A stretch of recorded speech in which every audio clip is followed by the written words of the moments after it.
तेजस्वी जी को प्रेरणा लेनी चाहिए माननीय मुख्यमंत्री नीतीश कुमार जी से। ये करने मार्ग खाली करने की कोई ज़रूरत नहीं थी, उन्होंने खाली कर दिया। उनका जब बंगला खाली कराया गया तो क्या क्या नहीं बात हुआ कि खाली करवाया जा रहा है, फेंकवाया जा रहा है। उसी तरह हमारे नेता का भी संवैधानिक प्रक्रिया के तहत खाली करवाया गया।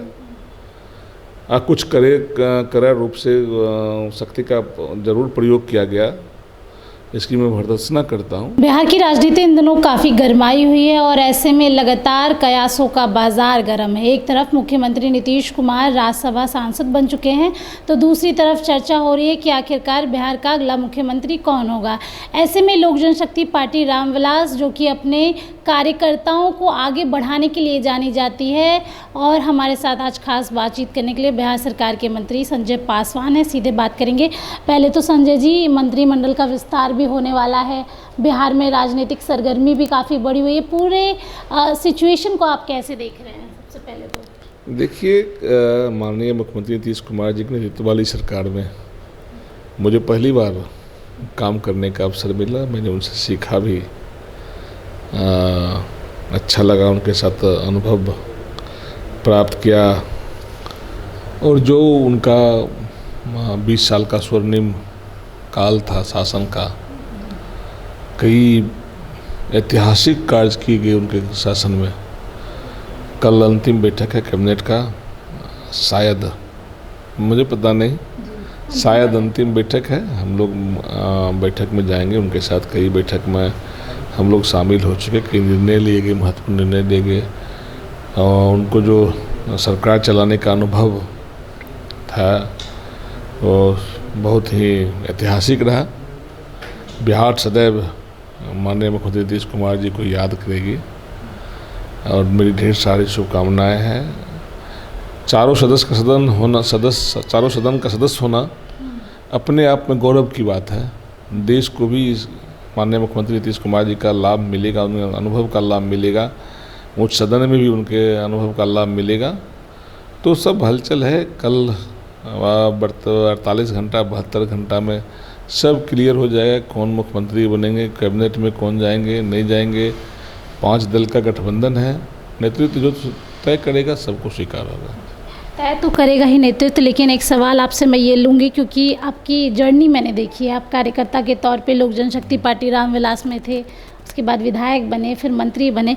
दोबारा जब मंत्रिमंडल विस्तार होगा तो आपका नाम फिर से आएगा ना? देखिए, मेरे नेता आदरणीय श्री चिराग पासवान जी ने मुझे आशीर्वाद दिया, टिकट दिया। मेरे जैसे साधारण कार्यकर्ता को, एक गरीब कार्यकर्ता को उन्होंने टिकट दिया।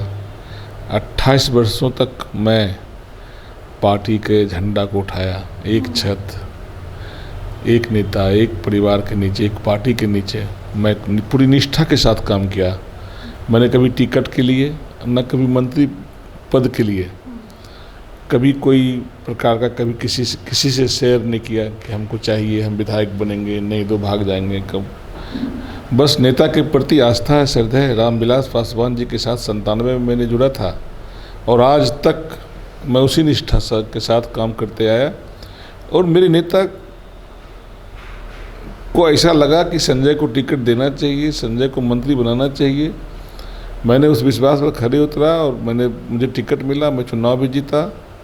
78 साल बाद कोई बखरी में मंत्री बना और 78 साल के दरमियान कोई गैर राजनीतिक पार्टी 2 ही बार चुनाव जीता है। एक मैं हूँ। मैंने अपने नेता को मैं मर्यादा पुरुषोत्तम राम की तरह देखता हूँ। वो मेरे लिए राम है, भगवान है। और प्रेरणा भी प्रदेश भर के कार्यकर्ताओं को लेना चाहिए। जब मैं बन सकता हूँ तो हर कार्यकर्ता बन सकता है। निश्चित रूप से नेता के प्रति निष्ठा, नेता के प्रति आस्था, पार्टी के प्रति आस्था रहेगा तो व्यक्ति को आगे बढ़ने से कोई नहीं रोक सकता। एक सवाल ये ले लेती हूँ, क्योंकि आपने कहा कि आपके नेता मर्यादा पुरुषोत्तम की तरह हैं, तो लेकिन तेजस्वी यादव ने कल खुले मन से ये कह दिया और कटाक्ष भी कर दिया चिराग पासवान को लेकर, केंद्र में मंत्री भी हैं, सीधे तौर पे कहा कि खुद को हनुमान कहते हैं, मोदी जी का, लेकिन उसी मोदी जी ने उनका घर छीन लिया था। आपको याद भी होगा वो दौर भी जब खाली करवाया गया था दिल्ली का वो बंगला।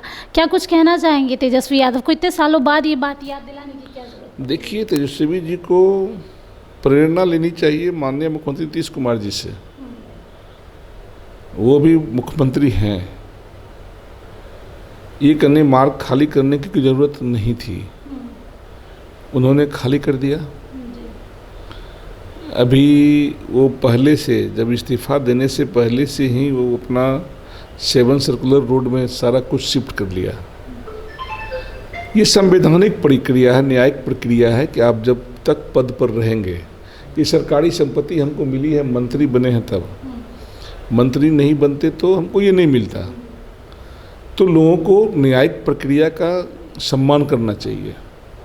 उनका जब बंगला खाली कराया गया तो क्या क्या नहीं बात हुआ कि खाली करवाया जा रहा है, फेंकवाया जा रहा है। उसी तरह हमारे नेता का भी संवैधानिक प्रक्रिया के तहत खाली करवाया गया।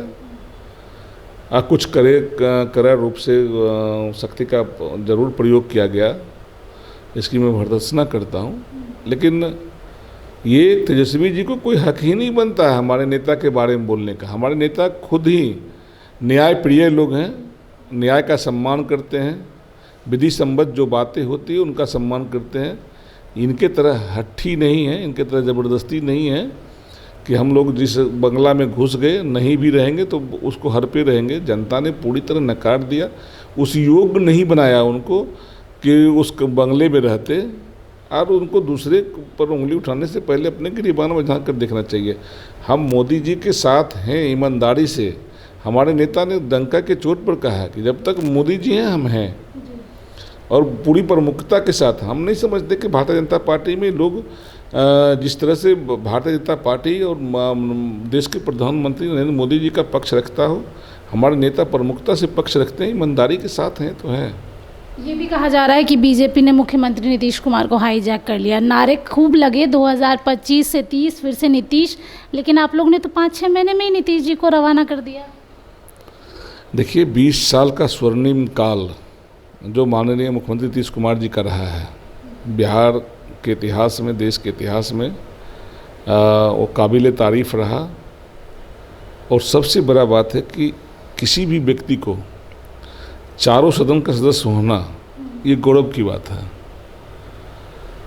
तो माननीय मुख्यमंत्री जी ने चारों सदन का सदस्य बन गए, ये भी रिकॉर्ड में शामिल हो गया। और तेजस्वी जी कम अपमानित करते थे नीतीश जी को क्या? और उनको तो ये बोलना ही नहीं चाहिए। बिहार को गाली दे रहे हैं, जाके बंगाल में जाके भाषण दे रहे हैं ममता जी के साथ, बिहार वासियों को गाली दे रहे हैं। तो वो ड्रेल हो गए हैं, वो उनके पास कोई मुद्दा नहीं, कोई विजन नहीं है। उनको तो समीक्षा करनी चाहिए कि जनता ने इतना बड़ा हार क्यों दिया। समीक्षा करनी चाहिए, क्या हुआ राज्यसभा में? गठबंधन के लोग गायब थे उनके। बासपा वाले जब सदन में चर्चा चल रही थी कि बासपा भी मेरे साथ है, बासपा के विधायक ने उठकर कहा कि जो हम महागठबंधन के साथ नहीं है। तो इनको समीक्षा इस पर करनी चाहिए। आने वाले दिन में अगर ये सचेत नहीं रहेंगे तो जनता पूरी तरह से सुपरा साफ कर देगा, जीरो पर आउट कर देगा। देखिए, अगले 72 घंटे बिहार की राजनीति में काफ़ी महत्वपूर्ण है। अगला मुख्यमंत्री कौन होगा, कल नीतीश कुमार की आखिरी कैबिनेट बैठक होगी, तमाम चीज़ों पर सबकी नज़र बनी हुई है। 72 घंटे में ये पता चल जाएगा कि आखिरकार बिहार की राजनीति क्या मोड़ लेगी। अब बने रहिए हमारे साथ, तब तक के लिए बहुत बहुत शुक्रिया। स्नेहा गुप्ता, NBC 24 पटना।